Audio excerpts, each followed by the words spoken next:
Hello guys, இன்னைக்கு நம்ம பார்க்க போற படத்தோட பேரு captain America brave new world. இந்த படத்தோட கதைக்குள்ள நம்ம சீக்கிரமாவே போயிடலாம். இந்த படத்தோட ஓப்பனிங் சீன்ல நம்ம கேப்டன் ராஸ தான் காட்டுறாங்க. அவர் ஒரு ஸ்டேஜுக்கு பின்னாடி நின்னுக்கிட்டு இருக்காரு. அப்ப அவர்கிட்ட வந்து ஒரு பொண்ணு இன்னும் ஒரு நிமிஷம் தான் டைம் இருக்கு அப்படின்னு சொல்ல, அதுக்கு கேப்டன் ராஸம் என்னோட பொண்ணு கால் பண்ணாரா அப்படின்னு கேட்கிறாரு. அதுக்கு அவங்களும் கால் பண்ணல சார் அப்படின்னு சொல்லிட்டு அங்கிருந்து போயிடுறாங்க. ரொம்பவே சோகமான கேப்டன் ராஸம் வழக்கமா போடுற ஒரு மாத்திரை ஒண்ணு போடுற மாதிரி அதை எடுத்து போட்டுக்கிறாரு. இப்ப இதுக்காக கேப்டன் ராஸ் இந்த ஸ்டேஜுக்கு வந்திருக்காருன்னு பாத்தீங்கன்னா, ரீசெண்டா நடந்த ஜனாதிபதி எலெக்ஷன்ல கேப்டன் ராஸ் ஜெயிச்சு இப்ப அமெரிக்காவோட பிரசிடென்ட் ஆயிருக்காரு. தென்ன அமெரிக்க நாட்டோட ஜனாதிபதியை தேர்ந்தெடுத்த மக்களுக்கு நன்றி தெரிவிக்கும் விதமா பேசுறதுக்காக தான் இந்த ஸ்டேஜுக்கு வந்திருக்காரு. நம்மளோட புதிய பிரசிடென்ட் வராரு அப்படின்னு சொன்ன உடனே கேப்டன் ராஸ் முகத்தை சந்தோஷமா வச்சுக்கிட்டு ஸ்டேஜுக்கு போயிட்டு எல்லாருக்குமே சந்தோஷமா கையை கட்டிட்டு அதுக்கப்புறம் பேச ஆரம்பிக்கிறாரு. கேப்டன் ராஸ் என்ன பேசுறாரு அப்படின்னா, அமெரிக்க மக்கள் என்ன தேர்ந்தெடுத்து ஒரு நல்ல விஷயத்த பண்ணிருக்கீங்க. மனித கூலம் பாதி எல்லைந்து திரும்ப வந்ததுல இருந்து இந்தியன் பெருங்கடல்ல வெளியில வந்திருக்கிற விண்வெளி பொருள் வரைக்கும் மனித இனத்துக்கு பல அச்சுறுத்தல் இருக்கு. அது எல்லாத்தையும் நம்ம தடுக்கிறதுக்கு நமக்குள்ள ஒரு ஒற்றுமை இருக்கணும் அப்படின்னு பேசுறாரு. அமெரிக்க பிரசிடென்ட் கேப்டன் ராஸ் பேசின அந்த விண்வெளி பொருள் வர இதுன்னு கிடையாது. எட்ரன்ஸ் படம் பார்த்திருப்பீங்கல்ல, அந்த படத்துல செலஸ்டியல்ஸ் பூமி அழிக்கிறதுக்கு வரும்போது அவர் தடுத்திருப்பாங்கல்ல, அந்த செலஸ்டியல் கூட சிலையா மாறி இருப்பார்ல, அதை தான் சுட்டி காட்டி பேசுறாரு. இப்படி கேப்டன் ராஸ் பேசினது நியூஸ்ல வருது. நியூஸ்ல என்ன சொல்றாங்கன்னா, அமெரிக்க பிரசிடென்ட் ராஸ் ஒற்றுமையை பத்தி பேசுறாரு. இதுக்கு முன்னாடி அவரோட நடவடிக்கைலாம் வேற மாதிரி இருந்துச்சு. கேப்டன் அமெரிக்கா மாதிரியான சூப்பர் ஹீரோஸ் எல்லாம் சேர்ந்துகிட்டு வேலை பார்த்துக்கிட்டு இருந்தாரு. இப்ப அமெரிக்க பிரசிடென்ட் ஆயிட்டாரு. இதுக்கப்புறம் அவரோட அணுகுமுறை எப்படி இருக்கும், சூப்பர் ஹீரோஸ் எப்படி அணுகு போறாரு அப்படின்னு பேசி இருக்கிறத ஒரு பால உட்காந்துகிட்டே இப்போதைக்கு கேப்டன் அமெரிக்காவான ஃபால்கன் நம்ம படத்தோட ஹீரோ அதை பாத்துக்கிட்டு இருக்காரு. அதே நியூஸ்ல இன்னொரு விஷயத்தை சொல்றாங்க. இன்கிரெடிபிள் ஹல்க் பார்ட் 2 இருக்குல்ல, அதோட கிளைமேக்ஸ்ல அபாமினேஷன் ஹல்க் சண்டை போட்ட அந்த சம்பவத்துக்கு அப்புறம் அந்த சம்பவம் பெருசா விடுச்சிச்சே. அதனால அப்போதைக்கு கேப்டனா இருந்த ராசம் அது தொடர்பா பயங்கரமா கோவப்பட்டு பிரஸுக்கு முன்னாடி பேசினாரு. ஹல்க் அழிக்கணும் அப்படின்னு அவர் தொடர்ந்து பண்ண சில பிரச்சனைகளால அவரோட பொண்ணு அவர்கிட்ட பேசாம அவரோட விட்டு பிரிஞ்சிட்டாங்க. இவங்க ப்ரூஸ் பேனரோட முன்னாள் காதலி. ஆனா அந்த சம்பவம் தான் கேப்டன் ராஸ் இப்ப ஜனாதிபதி ஆனதுக்கு ஆரம்ப புள்ளியே. அந்த டைம்ல கேப்டன் ராஸ் மேல நிறைய விமர்சனங்கள் வருவோம். அது எல்லாத்தையுமே சரி பண்ற விதமா அந்த அபாமினேஷன் உருவாக காரணமானவன கைதும் பண்ணாரு. இப்படி நீச சுலிக்கிற அதே நேரத்துல ஒருத்தன் ஒரு வினோதமான லேபுக்குள்ள என்ட்ராற மாதிரி காட்டுறாங்க.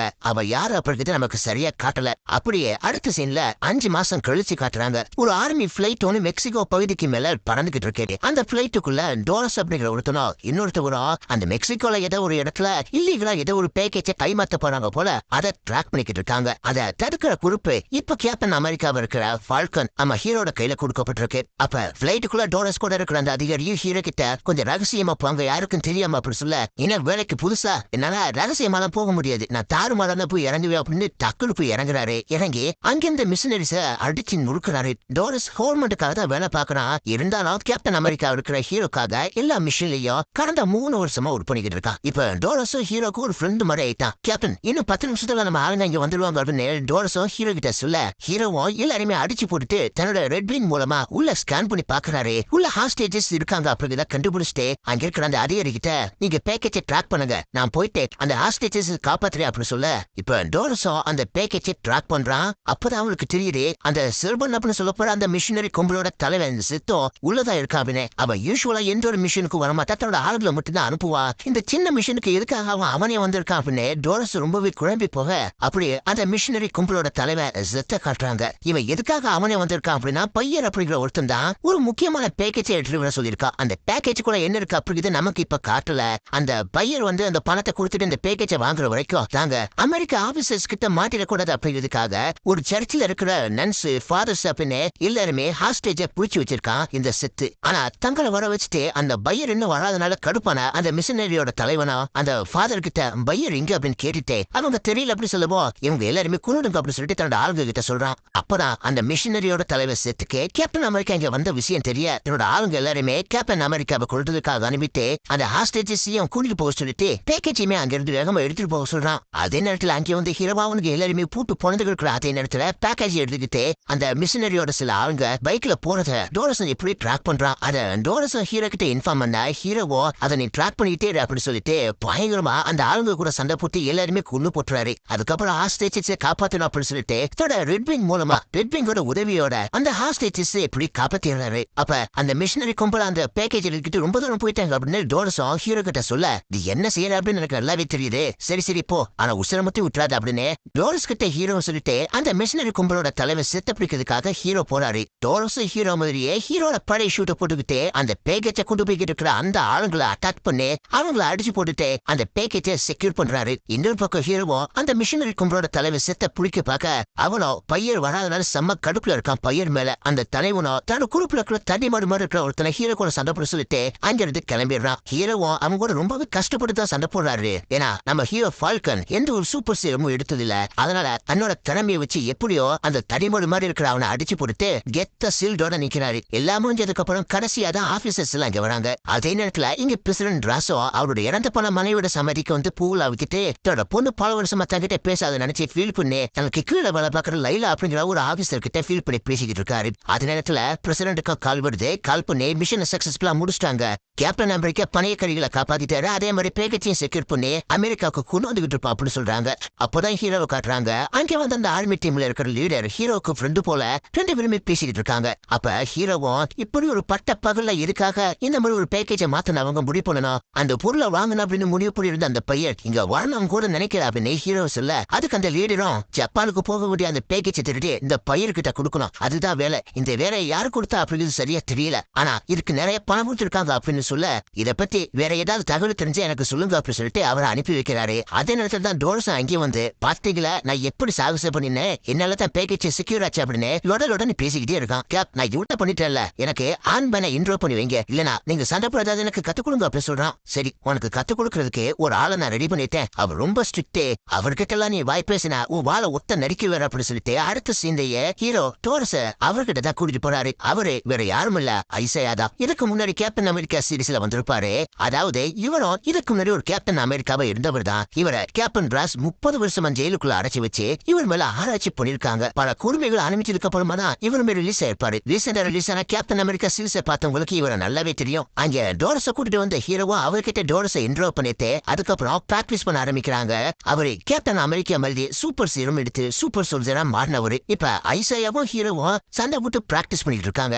அதே நேரத்துல ஹீரோவுக்கு ஒயிட் ஹவுஸ்ல இருந்து கால் வருது. கால் ஒயிட் ஹவுஸ்ல இருந்து வந்திருக்கா அப்படின்னு தெரிஞ்ச உடனே ஐசையாவும் கூச்சிக்கிட்டு உள்ள போனாரு. அதனால ஹீரோவும் உள்ள போய் அவரை சமாதானப்படுத்துறாரு. இப்ப என்ன விஷயம் அப்படின்னா அந்த பேக்கெட்டை செக்யூர் பண்ணி ஆஸ்ட்ரிச்சை காப்பாத்தினால ஒரு பாராட்ட விழா மாதிரி ஒரு பார்ட்டி ஒண்ணு நடக்குது. அந்த பார்ட்டிக்கு ஹீரோவின் டோர்ஸை கூப்பிட்டுருக்காங்க. ஆனா ஹீரோவும் தனக்கு கிடைக்கிற மரியாதை ஐசையாவுக்கும் கிடைக்கணும் அப்படிங்கிறதுக்காக ஒயிட் ஹவுஸ கம்பல் பண்ணி அவரையும் கூட்டிட்டு தான் வருவே அவனே சம்மதம் வாங்கியிருக்காரு. ஆனா கேப்டன் ராஸ்னாலே ஐசையாவுக்கு சுத்தமா பிடிக்காது. அதனால ஃபர்ஸ்ட் வரமாட்டாரு. அதுக்கப்புறம் ஹீரோவை எப்படி சம்மதிக்க வைக்கிறாரு. அப்படி சீனுங்கட்டாக அடுத்த சீன்ல ஹீரோ ஐசையா டோர்ஸ் அப்படின்னு இவங்க 3 பேரும் டிப் டாப்பா கோட் சூட்லாம் போட்டுக்கிட்டு ஒயிட் ஹவுஸ்ல நடக்கப்பட அந்த பார்ட்டிக்கு கிளம்பி கார்ல போய்கிட்டு இருக்காங்க. ஐசையாவும் அவளுக்கு ரொம்பவே பிடிச்ச ஒரு கோட்டை தான் இப்ப போட்டுட்டு வந்திருக்காரு. கொஞ்ச நேரத்துல அவங்க எல்லாருமே ஒயிட் ஹவுஸுக்கு வந்து சேர்றாங்க. அவங்களும் பார்ட்டி அட்டன் பண்றதுக்காக உள்ள வந்த உடனே செல்ஃபி எடுத்துக்கலாம் அப்படி சொல்லிட்டு டோர்ஸும் 3 பேருமே செல்ஃபி எடுத்துக்கிட்டு இருக்கும் போதே அங்க லைலா அப்படிங்கிற அந்த லேடி வராங்க. அவங்க ஹீரோட ஃப்ரெண்டு தான். கேப்டன் ராஸ் மாறிட்டாரு. அவர் முன்ன மாதிரி கிடையாது. அப்படி மறுபடியும் மாறுற மாதிரி தெரிஞ்சிச்சுன்னா என்னோட ஃப்ரெண்ட் லைலா எனக்கு இன்ஃபார்ம் பண்ணிட்டு வாங்க அப்படின்னு சொல்லி எல்லாத்தையுமே சமாதானப்படுத்தி தான் ஐசையாவை இந்த பார்ட்டிக்கு கூட்டிட்டு வந்திருப்பாரு ஹீரோ. இப்ப லைலா வந்து ஜனாதிபதி உங்களை பார்க்கணும் அப்படி சொன்னாரு அப்படின்னு ஹீரோவை கூட்டிட்டு போக இன்னொரு பக்கம் ஐசையாவும் எடுத்த போட்டாவை எனக்கு அனுப்பு அப்படின்னு டோரஸ் கிட்ட சொல்லிக்கிட்டு இருக்காரு. இப்ப உள்ள வந்த ஹீரோ கிட்ட பிரசிடென்ட் ராசும் பேசுறாரு. மெக்சிகோல நீங்க அந்த பேக்கெட்டை செக்யூர் பண்ணனாலதான் இப்ப அந்த ஒப்பந்தமே சரியா நடக்க போகுது அப்படின்னு அதுக்கான பாராட்டை தெரிவிச்சுட்டு சூப்பர் ஹீரோஸை எதிர்த்த சூப்பர் ஹீரோஸை தன்னோட கட்டுப்பாட்டுக்குள்ள கொண்டு வரணும், கவர்மெண்ட்டுக்கு கீழே வேலை பார்க்க வைக்கணும் அப்படின்னு அந்த முடிவுல உறுதியா இருந்து பல பிரச்சனைகளை கொடுத்த இந்த பிரசிடென்ட் மறுபடியும் சாம பார்த்து அதாவது ஹீரோவை பார்த்து அவஞ்சரை நீ மறுபடியும் உருவாக்கணும் அப்படி சொல்றாரு. அது ஹீரோக்கு மிகப்பெரிய ஆச்சரியமா இருக்கு. அவஞ்சர்ஸ் இல்லைன்னா இந்த நாட்டுல இந்த உலகத்துல பாதி பேர் உயிரோடவே இருந்திருக்க மாட்டாங்க. அதனால இந்த உலகத்துக்கு அவஞ்சர்ஸ் தேவை அப்படின்னு சொல்றாரு. அதுல ஏதாவது பிரச்சனை வந்துச்சுன்னா நம்ம ஒன்னா சேர்ந்து முடிவு எடுப்போம் எல்லாம் யோசிச்சு சொல்லு அப்படின்னு சொல்லிட்டு அங்கிருந்து வெளியில போறாரு. வெளியில வந்து ஜப்பான் பிரதமர் சந்திச்சுட்டு ஹீரோவுமே ஜப்பான் பிரதமருக்கு இன்ட்ரோடியூஸ் பண்ணி வைக்கிறாரு. இந்த விஷயம் ஹீரோ மூலமா ஐசையாவுக்கும் டோரஸுக்கும் தெரிய வருது. அதுக்கப்புறம் ஜனாதிபதி ராசம் ஒரு ஸ்பீச் கொடுக்கறதுக்காக ஸ்டேஜ்ல நிக்கிறாரு. அவர் எதை பத்தி பேச போறாரு அப்படின்னா ஜப்பானுக்கு போக வேண்டிய அந்த பேக்கேஜை திருடி தீவிரவாதிக பயர்கிட்ட கொடுக்க போனாங்க இல்ல அந்த பேக்கேஜுக்குள்ள இருக்கக்கூடிய மிக முக்கியமான ஒரு பொருளை பத்தி தான். அந்த பொருள் வேற எதுவும் கிடையாது, அடமாண்டியம். இதை கேட்ட உடனே உங்க எல்லாருக்குமே உள்வரிந்த ஞாபகம் வந்திருப்பாரு. முதல்ல இந்த பூமிக்கு எப்படி அடமாண்டியம் வந்துச்சு அப்படிங்கிறதுதான் இப்ப இவர் சொல்லிக்கிட்டு இருக்காரு. இந்தியன் பெருங்கடல அந்த செலஸ்டியல்ஸ் சிலையா இருக்காருல்ல அங்க இருந்துதான் இந்த அடமாண்டியமே எடுத்திருக்காங்க. அதை ஜப்பான் தான் முதல்ல எடுத்திருக்கு. ஜப்பானுக்கு கொண்டு போற வழியில தான் அதை திருட பார்த்திருக்காங்க அந்த தீவிரவாதிங்க. வக்காடாவுக்கு எப்படி அந்த வைப்ரேனியம் கிடைச்சிச்சோ அதே மாதிரி இந்த அடமாண்டியமோ இது இந்த உலகத்தையே மாத்த போகுது. இது எல்லா நாடுகளுக்கும் சொந்தம் அப்படின்னு இது எல்லா நாடுகளுக்குமே புதுமைப்படுத்தணும் அப்படின்னு சொல்றாரு. இத தீவிரவாதிகளோட கைக்கு போகாம தடுத்த ஹீரோவையும் டோரஸையும் பாராட்டு பாராட்டுறாரு. பிரசிடென்ட் ராஸ் சொன்ன அந்த ஒப்பந்தத்துக்கு சம்மதிச்சுதான் நிறைய நாட்டோட பிரைம் மினிஸ்டர்ஸ், ஜனாதிபதி அப்படின்னு எல்லாருமே அங்கே வந்திருக்காங்க. அப்படி அந்த கூட்டம் நடந்துகிட்டு இருக்கும் போதே அங்கே உட்கார்ந்து ஐசியா திடீர்னு என்ன நினைச்சாரு அப்படின்னு தெரியல, எந்திரிச்சு போயிட்டு அங்கே பாதுகாப்புக்கு இருந்த ஒரு சோல்ஜரோட கையில இருந்த துப்பாக்கியை பிடிங்கி டக்குன்னு பிரசிடண்ட பார்த்து சுட ஆரம்பிக்கிறாரு. அவருக்கு முன்னாடி இருந்த அந்த கண்ணாடி தான் உடைஞ்சு விழுவுது. அதுக்குள்ள மத்தவங்கள உசராக அவரை பிடிக்க பார்க்க, அதே மாதிரி அந்த கூட்டத்துக்குள்ள இன்னும் சில சூட்டர்ஸ்ல இருக்காங்க. அவங்க பிரசிடென்ட் ராஸ குறிவைக்க எப்படி அவர் காப்பாத்தி அங்கிருந்து கூட்டிட்டு போறாங்க.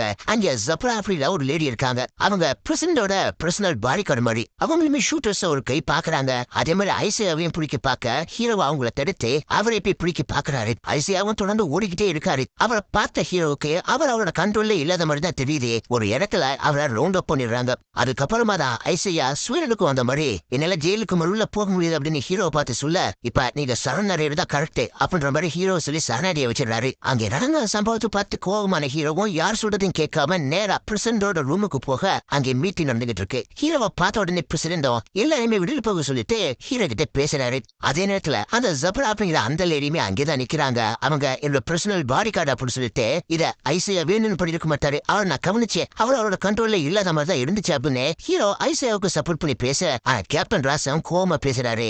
அதே நேரத்துல அந்த ஜப்ரா அப்படிங்கிற லேடியும் ஐசியாவுக்கு எல்லா மோட்டிவ் இருக்கு. இதுக்கு முன்னாடி கேப்டன் ராஸ் தான் அவரை ஆராய்ச்சிக்கு உட்படுத்தினாரு. அந்த கோர்ட்ல கூட ஐசியா அப்படி பண்ணிருக்கலாம் அப்படின்னு அந்த லேடி சொல்ல, இல்ல இது அப்படி கிடையாது, இந்த விஷயத்தை நான் விசாரிச்சு உண்மை என்ன அப்படிங்கறத நான் உங்களுக்கு காட்டுறேன் அப்படின்னு ஹீரோவும் கேட்க, உங்க எல்லார் மேலையும் நான் நம்பிக்கை இழந்துட்டேன். அந்த அவந்தரை ரீக்ரியேட் பண்ண அப்படின்னு நான் சொன்னதை நான் திரும்ப வாங்கிக்கிறேன். இந்த விஷயத்துல நீ தலையிடாத சாம் அப்படின்னு ஹீரோவை அங்கிருந்து வெளியில அனுப்புறாரு. ஹீரோவும் கோவமா வெளியில வர, அதே நேரத்துல ஜனாதிபதியும் அந்த லேடி இருக்காங்களா சபரா, அவங்க கிட்ட இதை நீ விசாரிச்சு உண்மையை கண்டுபிடி அப்படின்னு சொல்லி அனுப்புறாரு. அதுக்கப்புறம் வெளியில வந்த ஹீரோவும் லைலா கிட்ட இந்த விஷயத்துல உண்மை என்ன அப்படிங்கறத கண்டுபிடிச்சு ஐசியாவை எப்படியாவது வெளியில கொண்டு வருவேன் அப்படின்னு சொல்லிட்டு அங்கிருந்து போறாரு. அப்படியே ஜனாதிபதியை காட்டுறாங்க. அவர் எப்பெல்லாம் டென்ஷனா இருக்காரோ அப்பெல்லாம் அந்த மாத்திரை எடுத்து போட்டுக்கிறாரு. ஜனாதிபதி மேலே துப்பாக்கி சூடு நடத்ததுனால ஐசியா மேல மரண தண்டனை வழக்கு பதிய போறாங்க உடனே நியூஸ்ல சொல்றாங்க. அப்படி சீனு கட் ஆகி அடுத்த சீன்ல ஜெயில இருக்கிற ஐசியாவை மீட் பண்றதுக்காக தன்னோட ஃப்ரெண்டோட உதவி மூலமா ஹீரோவும் யாருக்கும் தெரியாம அவரை மீட் பண்ண வந்திருக்காரு. ஹீரோவும் இப்ப ஐசியாவை மீட் பண்ணி பேசுறாரு. அப்ப ஹீரோவும் ஐசியா கிட்ட ஃபர்ஸ்ட்ல இருந்து உங்களுக்கு என்ன ஞாபகம் இருக்கு அப்படின்னு சொல்லுங்க அப்படின்னு கேட்க, அவரும் ஆரம்பத்துல இருந்து இவங்க அந்த பார்ட்டிக்கு கிளம்பி போனது, அங்கே போய் ரீச் ஆனது, அங்க உள்ள போனோடனே செல்ஃபி எடுத்துட்டு அப்ப ஐசியாவோட போன் ஒர்க் ஆகல, அதை அவர் பாத்துக்கிட்டு இருந்தது. அதுக்கப்புறம் உள்ள போயிட்டு பிரசிடண்ட் பேச ஆரம்பிச்சது. அங்கே இவங்க உட்கார்ந்துகிட்டு இருந்தது. இது எல்லாமே அவருக்கு ஞாபகம் இருக்கு. அதுக்கப்புறம் இவரு பார்க்கல நின்றுகிட்டு இருந்ததுதான் இவருக்கு ஞாபகம் இருக்கு. இந்த விஷயத்துல எனக்கு ஹெல்ப் பண்ற அப்படின்னு நீ வந்து மாட்டிக்கார, என் வாழ்க்கை இனிமே இந்த ஜெயில தான் முடிய போகுது அப்படின்னு ரொம்பவே ஃபீல் பண்ணி பேசுறாரு ஐசியா. இதுக்கு பின்னாடி யாரோ இருக்கிற மாதிரி தெரியுது. இங்க கவலைப்படாதீங்க ஐசியா, நான் உங்களை வெளியில கொண்டு வரேன் அப்படின்னு ஹீரோ சொல்ல, எனக்கு ஒரு உதவி பண்றியா, இனிமே என்ன பாக்க நீங்க வரவே வராத பிரசிடண்ட் அங்கிருந்து கிளம்பிடுறாரு ஐசியா. அதுக்கப்புறம் ஹீரோ அங்கிருந்து சோகமா கிளம்புறாரு. அப்படி போகும்போதுதான் அந்த பாடி கார்டு ஆபீசர் லேடி இருக்காங்கல்ல, அவங்க அங்கேதான் நின்றுகிட்டே ஹீரோ போறத பாத்துக்கிட்டு இருக்காங்க. இவங்களுக்கு ஏற்கனவே இந்த விஷயம் தெரியும் போல. அதாவது ஹீரோக்கு உதவி பண்ண அந்த ஃப்ரெண்டு இந்த ஆபீசரோட ஆளுதான் போல. அவங்க ரெண்டு பேரும் என்ன பேசினாங்க அப்படின்னு தெரிஞ்சுக்க காப்பி எனக்கு வேணும் அப்படின்னு கேக்குறாங்க. அப்படியே ஹீரோ கார்ல வந்துகிட்டே டோர்ஸ் கிட்ட அன்னைக்கு நடந்த அந்த சம்பவத்தை சிசிடிவில பதிவா இருக்கும்ல, அதனால ஒயிட் ஹவுஸ்ல இருக்கிற அந்த சிசிடிவி மூலமா செக் பண்ணி பாரு அப்படின்னு சொல்ல, டோர்ஸ் ஹேக் பண்ணி எப்படி உள்ள போயிட்டு அந்த சிசிடிவி ஃபுட்டேஜ் பாத்துக்கிட்டு இருக்கான். அப்ப ஹீரோவும் ஐசியா அன்னைக்கு நடந்துகிட்டதை வச்சு பார்க்கும்போது எனக்கு என்னோட ஃப்ரெண்டோட ஞாபகம் தான் வருது அப்படி சொல்றாரு. ஹீரோ யார பத்தி சொல்றாரு அப்படின்னா, விண்டர் சோல்ஜர் படத்துல பெக்கிய ஒரு வில்ல கண்ட்ரோல் பண்ணிருப்பான்ல, அந்த சம்பவத்தை தான் அதே மாதிரிதான் இப்போ நடந்திருக்கு அப்படின்னு சொல்லிட்டு ஐசியா அவரோட மொபைல் ஒர்க் ஆகல அப்படின்னு சொன்னாரு. அதை செக் பண்ணி பாரு அப்படின்னு சொல்ல, டோரஸும் சிசிடிவி மூலமா செக் பண்ணி பார்க்கும்போது ஒரு கட்டத்துல ஐசியாவோட மொபைல் கண்ணா பின்னா அப்படின்னு பிளாஷ் ஆயிருக்கு. அதே மாதிரி இன்னொரு ஷூட்டரோட மொபைலும் கண்ணா பின்னா அப்படின்னு பிளாஷ் ஆயிருக்கு. அதை கவனிச்சு டோரஸும் அதை ஹீரோ கிட்ட சொல்ல, அதே மாதிரி அதே சிசிடிவி ஃபுட்டேஜ் அந்த ஆபீசரையுமே செக் பண்ணி பாக்குறாங்க. அப்ப ஐசியாவோட மொபைல் பிளாஷ் ஆகிறத பார்த்துட்டு அங்க என்ன நடந்திருக்கு அப்படின்னு தெரியாம குழம்பி போறாங்க. அதே நேரத்துல ஜனாதிபதி ராசம் ஒரு ஜெயில் வார்டனுக்கு கால் பண்ணி அந்த ஜெயில் கைதி அங்கதானே இருக்கா அப்படின்னு கேட்க, கன்ஃபார்ம் சார், அவ இங்கதான் இருக்கா, நான் அவனை பார்த்துட்டு தான் இருக்கா அப்படின்னு அந்த ஜெயில் வார்டன் கூப்பிடணும் சொல்ல ஜனாதிபதியும் போன வைக்கிறாரு. ஆனா அந்த ஜெயில் வார்டனோட பேச்சே கொஞ்சம் வித்தியாசமா இருக்கு, யாரோட கண்ட்ரோல்ல இருந்துகிட்டு பேசுற மாதிரி இருக்கு. அதே நேரத்துல ஹீரோவும் கார்ல வந்துகிட்டே தான் கேஸ் பண்ண விஷயங்கள்ல டோரஸ் கிட்ட சொல்லிக்கிட்டு இருக்காரு. செர்பன் அப்படி சொல்லப்படுற அந்த தீவிர